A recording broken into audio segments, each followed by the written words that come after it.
Well, welcome everybody. This is John Paul Mendoza, Dr. Speed Selling, and this is Raging Verbalist number 232. For those of you keeping track, glad that you're here. I hope you're going to stick around. Come back every week and catch us on YouTube and also on the Facebook group, which is Position to Win book. I think it's just Position to Win. But anyway, it's out there. You can find us. Hit that like, hit that subscribe. If you want to be annoyed, hit that notification, and away we go. Raging Verbalist, we talk about topics that are keen in my mind. And of course, I have to have somebody who asks those tough questions. And with me, as always, is the ever lovely Sandra. Welcome, Sandra. Hello, how are you doing? Doing good. I'm excited. This is one of those, it's going to be a feel good, happy time. I think it's going to be good. So, all right, excellent. So we're talking about Petersen Automobile Museum. So what is the Petersen Automobile Museum? So there was a man named Petersen who started a bunch of automobile magazines and, things like Hot Rod and Motor Trend and Carcraft and, a bunch of others, I'm sure, and kind of built this fortune and then put the money into a trust so he could build a museum. And he wanted to build it in Southern California, which is arguably the automobile capital of the world as far as, liking cars and different kinds of cars and all of those things. So it's kind of world famous, and it's relatively close for me, and so that's what it is, and it has lots of interesting vehicles that you probably wouldn't find anywhere else. And why did you want to go to the Petersen Automobile Museum? Well, it started about 20 years ago. Is that I was sitting in northern Italy on a car guy tour, and we were seeing Maserati and Lamborghini and Ferrari and all of those various exotic car makes, and we're just doing all that. My friend Dan and I went on that trip. Amazing. I'm glad we went when we did, because lots of these places have changed and closed and moved on. And while we were sitting there, I said, we really should go. And because we were both avid readers of the magazines, and in the magazines over the years, they talked about building this amazing museum on Wilshire Boulevard in Southern California. And we said, well, we really have to go. We really need to go. I mean, we both like cars, love cars. I mean, who goes to Italy to go to a car companies? Well, we did. People go there for, wine. They go there for, culture. Well, for us, it was, the sound of a 12-cylinder Ferrari and that type of thing. So as we talked about, we said, we're going to go, we're going to go, we're going to go. Life moved on, and blink of an eye, 20 years passes, and Dan says, I'm coming out to California. And I said, well, we got to get together. We always get together, but I said, we got to get together and let's do the Petersen Automobile Museum, and let's go check it out and see what it's all about. And that was kind of the final straw. We just said, we're going to do it. No matter what, we're going to take the time and make it happen. And what was your first impression of the museum? Well, the first thing I did not want to do is have a close encounter with Southern California traffic. So I had to devise a means of getting there. And that, now, for those of you who don't live in Southern California, those who haven't stayed here long, is that we have world-class traffic. That means really, really bad. There aren't any real great breaks. So I devised my plan, and that is I drove a vehicle, dropped it off at the train station in Riverside, took the train to Union Station in downtown LA. From there, I caught an Uber, and that was pretty interesting, because the Uber that I was on, I was telling this woman, and she had to be in her 20s. She's driving a Tesla, by the way, and she's doing Uber.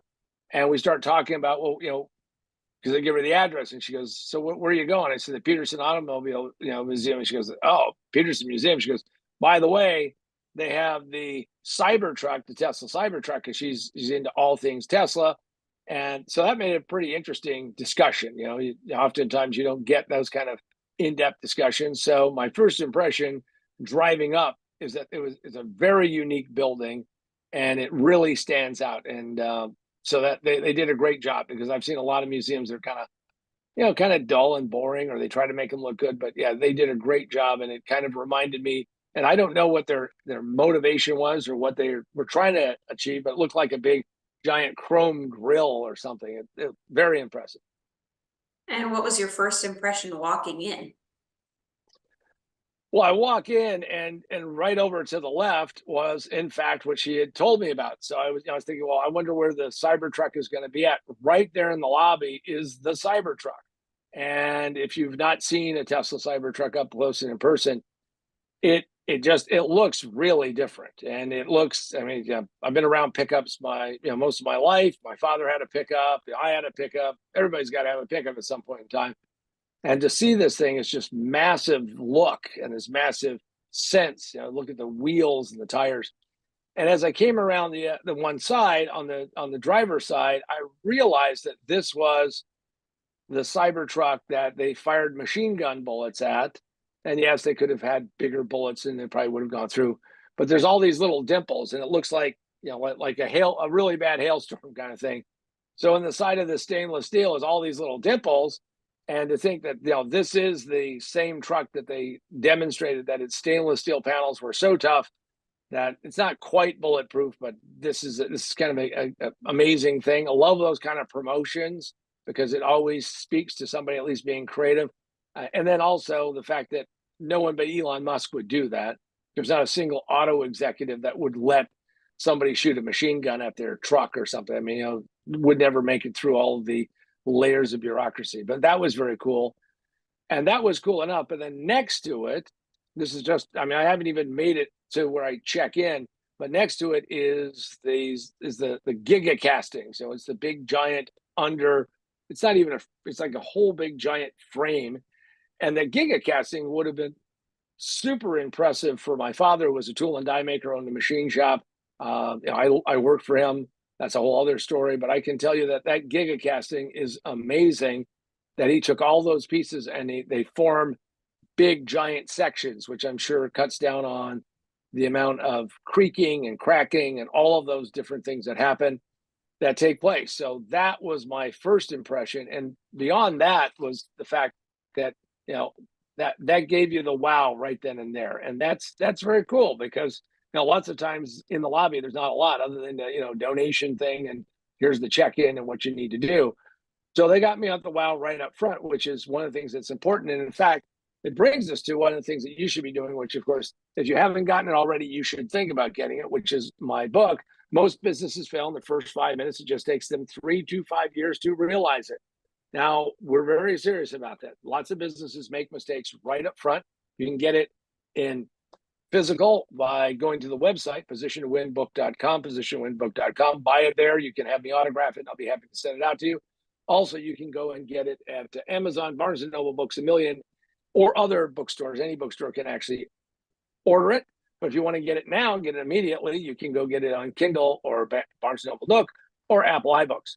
Also, while you're thinking about it, since we're doing things remotely more and more, is you might check out our book, Remote Work for a Better World, exclusively on the Amazon Kindle store, and go check that out. Again, if you're going to work remote, get better at it. Most of the people who have had bad experiences didn't do a lot of the things the right way.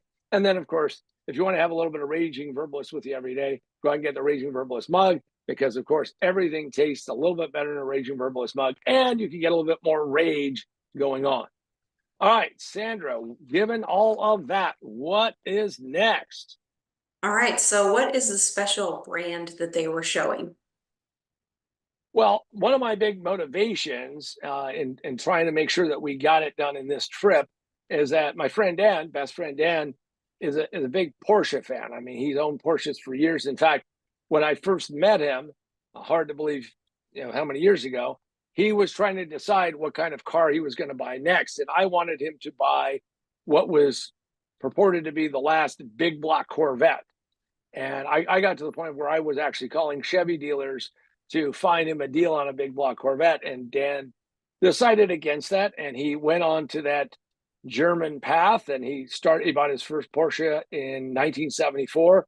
So he has been a big Porsche fan, owns a Porsche Turbo, and driven all of his Porsches, beautiful cars.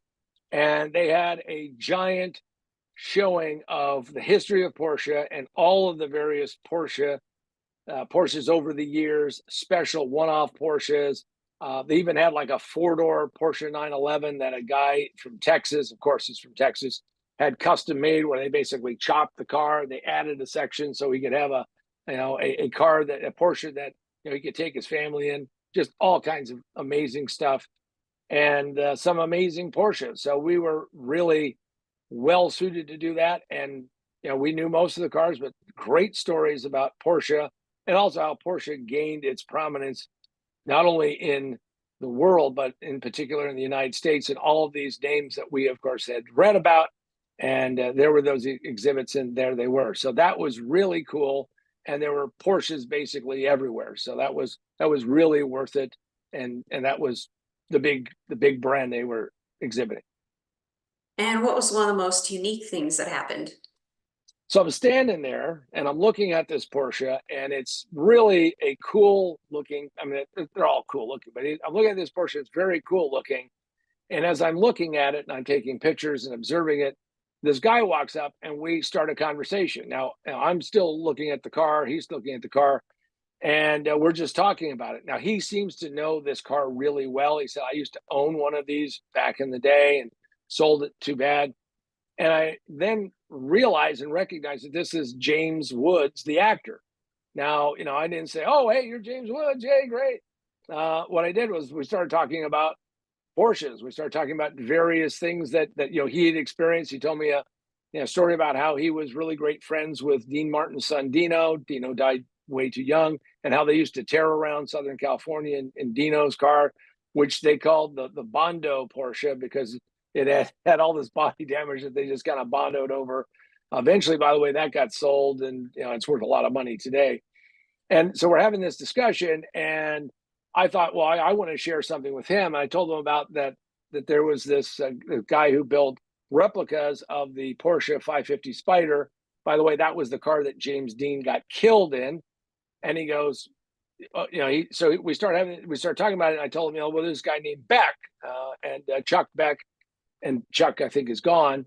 The company still exists, but we're talking about how he was building these really authentic looking Porsche 550 Spiders. So we're having this conversation, and he's asking me about what it was like to meet Chuck Beck, because he knew of who he was and the kind of work he did, and that was pretty cool.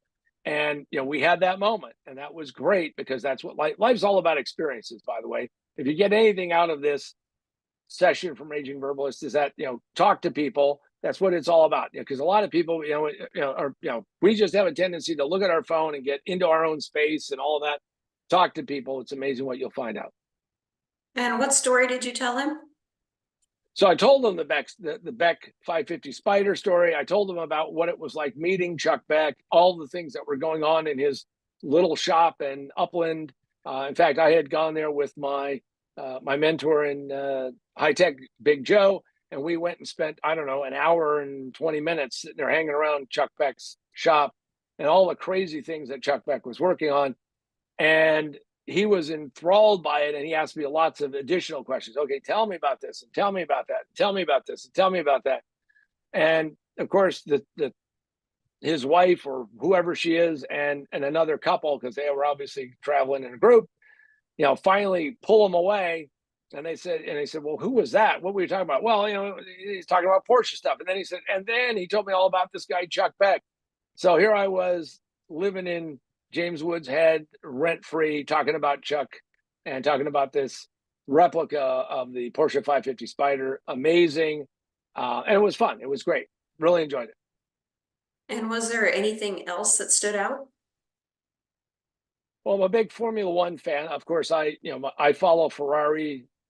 Red Bull has been dominant, and they had a Formula One car, and it wasn't a car that hadn't been in races. This car had been the winning car back in 22, and it had been like 17 out of 22 races. It had been on the podium, and it was an amazing thing to see a Formula car up close, right there, and to be able to just, now again, they don't want you to touch it, obviously, but to see that level of engineering and to be there and experience that. So that was well worth it all the way through. And that was something that I think is amazing. Now, that wasn't it. I mean, there are a lot of other things, but that Formula One car, wow, over the top.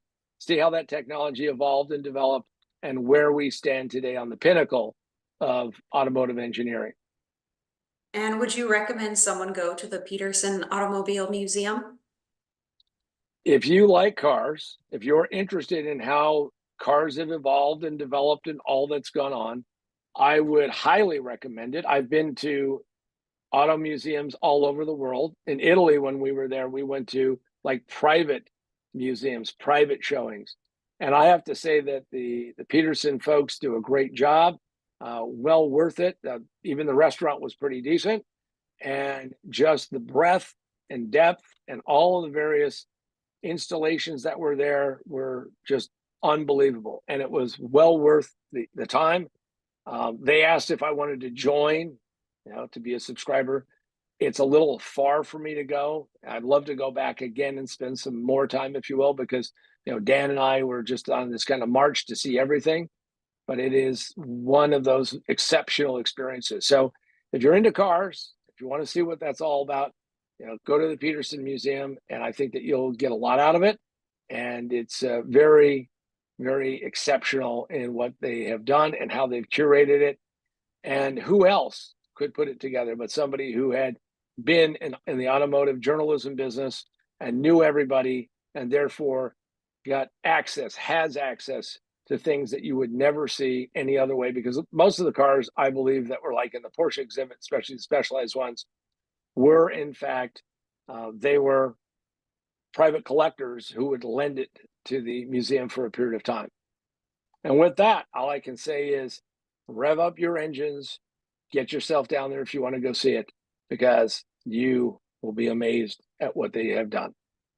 So I'm John Paul Mendoza, Dr. Speed Selling, and this has been Raging Verbalist number 232. And for myself and the ever lovely Sandra, we hope that you have a great, safe driving and a safe time, but have a great time in the process. And we'll see you on the next Raging Verbalist.